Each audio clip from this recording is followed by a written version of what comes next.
Minggu lepas saya ada bagi awak pergi sekolah. Siapa yang tak siap, tolong bangun. Lepas tu bagi alasan. Ni kenapa? Bawa aku. Ni pula lagi satu. Saya tersalah jadual. Sama je.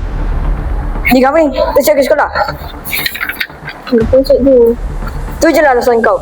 Lupa je. Setiap kali kau masuk kelas aku, mesti lupa nak buat ke sekolah. Mana buka awak? Dah, tahu hilang kot. Hilang? Hilang awak kata? Alasan je lah. Mana dah saya tahu cikgu dah hilang kan? Macam tu awak cakap kat saya. Tak ada adab. Weh, kau dah siap kerja BM tak? Belum. Aku pun sama. Weh, kita geng lah. Kenapa kau selalu tak siap kerja sekolah BM? Kenapa? Oh lah, biarlah. Kau pun tak siap. Aku tengok kau selalu tak siap. Alah, aku kadang-kadang je. Kau selalu. Alah, biarlah. Setiap kali waktu cikgu fit je, aku bosan. Sebab cikgu fit asyik bagi kerja je. Bosan tau. Sama-sama. Saya pun sama tu. Bosan betul tu. Kau ni tak baik lah buat cikgu Fitri macam tu. Cikgu Fitri nak korang pandai tapi korang yang tak nak berubah. Alah, biarlah. Kau tu ada pandai. Alah, kau pun sama je. Aku tak cakap pun aku pandai. Sekurang-kurangnya aku buat kerja sekolah. Aku tengok kau lah Sarah. Kurang hormat dekat cikgu Fitri. Biarlah. Alah, saya penat mata aku tengok kau ni. Jom, Nabila. Jom. Kamu semua kena kembangkan idea nak buat karangan. Ni saya kemakan tengok kamu semua ni selalunya buat ayat ringkas je. Faham tak? Jadi lah, saya tengok tak cerita bocen awak tu. Kelakar kan?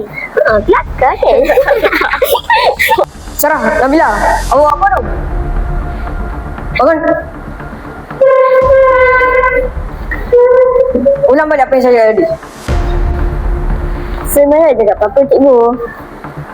Saya tak nampak apa yang awak buat. Dah menipu. Menjawab. Saya suruh ulang pun awak tak dapat.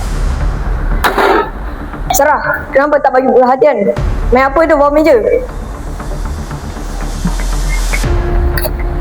Alah, biarlah cikgu. Saya kan pandai saya boleh jawab punya.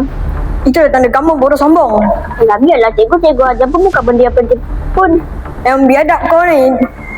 Kau ni Sarah tak berubah. Sikap kau aku teruk. Aku tengok Nabila pun dah berubah. Aku tak nak lawan cikgu Fitri. Mak aku marah bila tengok kesan BM aku teruk.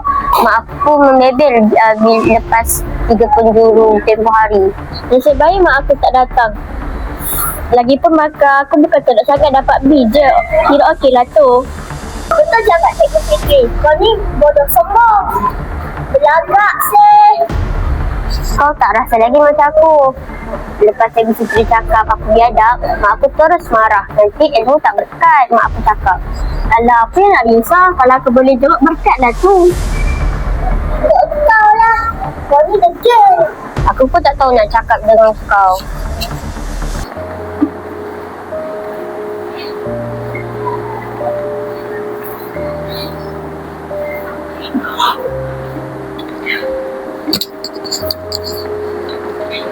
Okey, Red, kau semua boleh tulis nama dan jawab sekarang.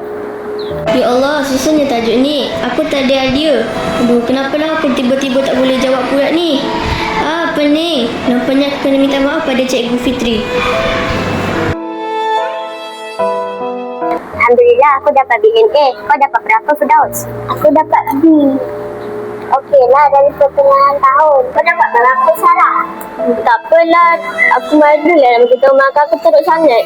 Aku rasa kau perlu minta maaf pada Cikgu Fitri. Betul kata Nabila tu. Kau dah hilang berkat guru. Sebab kau dah sakitkan hati guru. Sebab itulah kau tak dapat jawab. Terima kasih kawan-kawan kerana nasihati aku. Esok aku jumpa Cikgu Fitri. Kalau cikgu boleh saya masuk? Boleh, silakan. Sebenarnya saya minta maaf sebab saya buat banyak masalah dengan cikgu. Tak bawa buku, tak siap pergi sekolah. Saya harap cikgu hadapkan soalan cikgu pada saya. Cikgu dah lama maafkan kamu. Ingat sama bila-bila. Bila kamu akan lebih berkat jika kamu hormat dan beradab kepada cikgu. Terima kasih cikgu.